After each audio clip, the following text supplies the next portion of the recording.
Everyone, welcome to commerce lectures. I am Neha.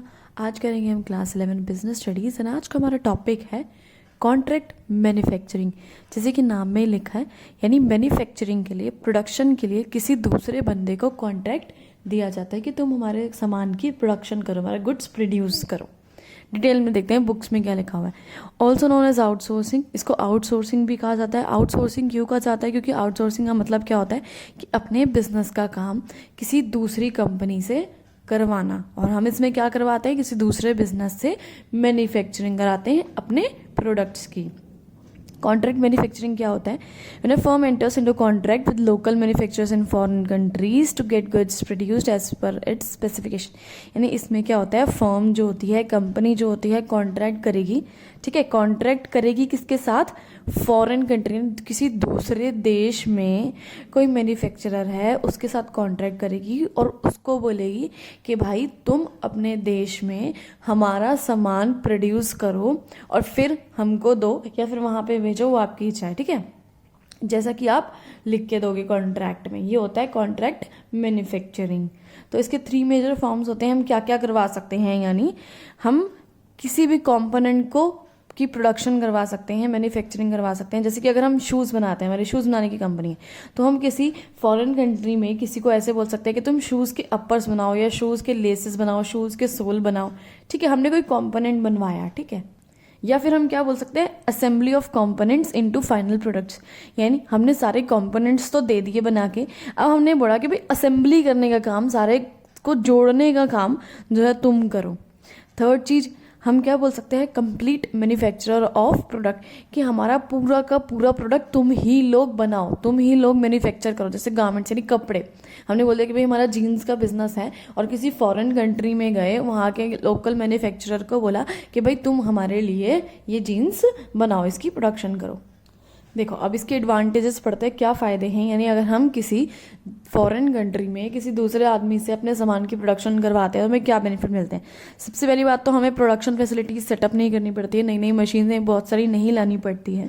हम क्या करेंगे, जो प्रोडक्शन फैसिलिटीज़ यानी जो मशीनें फॉरेन कंट्री में पड़ी हुई है उन्हीं से काम चला लेंगे। जैसे कि मैंने इंडिया में बैठ के बिजनेस कर रही हूँ और मैंने यूएसए के साथ किसी लोकल मैन्युफैक्चरर के साथ कोई भी कॉन्ट्रैक्ट किया, तो मैं उसको बोलूँगी भाई तू अपनी मशीनें यूज़ कर, अपनी फैक्ट्री यूज़ कर, सब कुछ अपना यूज़ कर, बस मेरे को मेरा प्रोडक्ट बना के दे दे।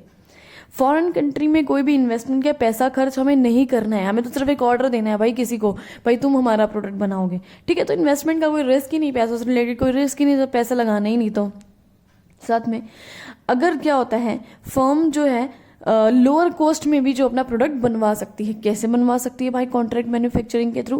भाई आप ऐसी कंट्री को पास जाओ, ऐसी कंट्री को बोलो कि हमारा प्रोडक्ट बनाए जहाँ पे मटेरियल कॉस्ट बहुत कम है, रॉ मटेरियल बहुत सस्ता मिलता है, या जहाँ पे लेबर बहुत सस्ती मिलती है। आप ऐसी कंट्री में जाओ और उनको बोलो कि हमारा प्रोडक्ट बनाए, जिससे कि आपका प्रोडक्ट जो है सस्ता बन जाएगा।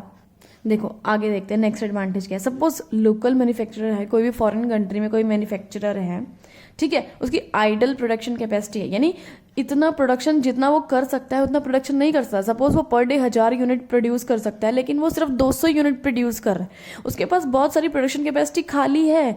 तो वो क्या करेगा, कॉन्ट्रैक्ट मैन्युफैक्चरिंग का यूज़ करेगा, यानी किसी दूसरी फर्म के पास जाएगा और बोलेगा भाई मैं प्रोडक्शन कर दूंगा तुम्हारे प्रोडक्ट की, तुम मुझे आओ और कॉन्ट्रैक्ट दो, ताकि मेरी जो प्रोडक्शन कैपेसिटी खाली है, जो मैं यूटिलाइज कर सकता हूँ अपनी मशीनों को और ज़्यादा और कर सकूँ। देखो आगे देखो एडवांटेज क्या है। Local manufacturers also get opportunity to get involve in international business, यानी कोई लोकल मैन्युफैक्चरर है, जैसे कि यूएसए में कोई मैन्युफैक्चरर बैठा है और वह इंटरनेशनल बिजनेस करना चाहता है, लेकिन वो बहुत बड़े लेवल का नहीं है, तो वो कॉन्ट्रैक्ट मैन्युफैक्चरिंग के थ्रू इंटरनेशनल बिजनेस में एंटर कर सकता है। अब नुकसान देखते हैं इसके, हर चीज़ के नुकसान भी होते हैं। देखो सपोज कोई फर्म है जिससे कि आप अपना सारा सामान प्रोड्यूस करवा रहे हो और वो आपका प्रोडक्शन डिज़ाइन फॉलो नहीं कर रही है, यानी जो आपने प्रोडक्ट का डिज़ाइन बनाने को बोलता है वो डिज़ाइन सेम नहीं बना रही है, या फिर क्वालिटी मेंटेन नहीं कर रही है, आपके प्रोडक्ट की घटिया क्वालिटी के प्रोडक्ट्स बना रही है, तो क्या होगा, आपकी जो प्रोडक्ट क्वालिटी है, यानी जो आपकी फर्म है, जो कि आपने कॉन्ट्रैक्ट दिया था, आपकी फर्म पे असर पड़ेगा, उसकी सेहत पे कोई असर नहीं पड़ेगा, क्योंकि प्रोडक्ट तो आपके नाम पे बिक रहा है, है ना। अब जैसे कि नाइकी है, उसने किसी को कॉन्ट्रैक्ट दे दिया कि तुम हमारे लिए जूते बनाओ, तो जूते अगर खराब बनते हैं तो नाइकी की गुडविल खराब होगी, जो प्रोडक्शन कर रहा है बंदा उसकी जो है गुडविल खराब नहीं होगी, क्योंकि किसी को क्या पता भाई कहाँ से बन के आ रहा है, दुनिया तो यही सोचेगी नाइकी खुद बना रही है। नेक्स्ट देखो, लोकल मैन्युफैक्चरर की अगर बात की जाए तो उसका मैन्युफैक्चरिंग पे कोई कंट्रोल नहीं होता, मतलब वो अपनी मर्जी से कुछ नहीं कर सकता। क्यों नहीं कर सकता? क्योंकि उसे सारी टर्म्स एंड कंडीशंस माननी पड़ती है कॉन्ट्रैक्ट की। अगर बोला है लाल रंग के जूते बनाने हैं तो लाल ही रंग के बनाने हैं, अगर बोला है हरे रंग के कपड़े बनाने हैं तो हरे ही रंग के कपड़े बनाने हैं। अपनी मर्जी से कुछ डिज़ाइन नहीं डाल सकता वो उसमें। देखो आगे बात और क्या है डिसएडवांटेज। लोकल फर्म्स जो होती हैं उनको गुड्स अगर बेचने हैं कोई, तो वो प्री डिटरमाइंड प्राइजेस पे बेचेगी, यानी जो प्राइस फिक्स होंगे उसी पे बेचेगी। वो अपनी मर्जी से नहीं बेच सकती कि भाई मैं प्रोडक्शन कर रही हूँ तो मैं इतने प्राइस पे बेचूंगी, ऐसा नहीं कर सकती वो। क्यों? क्योंकि भाई कॉन्ट्रैक्ट रखा है कि भाई ये कॉन्ट्रैक्ट है, इतने यूनिट्स तुम्हें बनाने हैं और इतने यूनिट्स इतने रुपए में हम खरीदेंगे।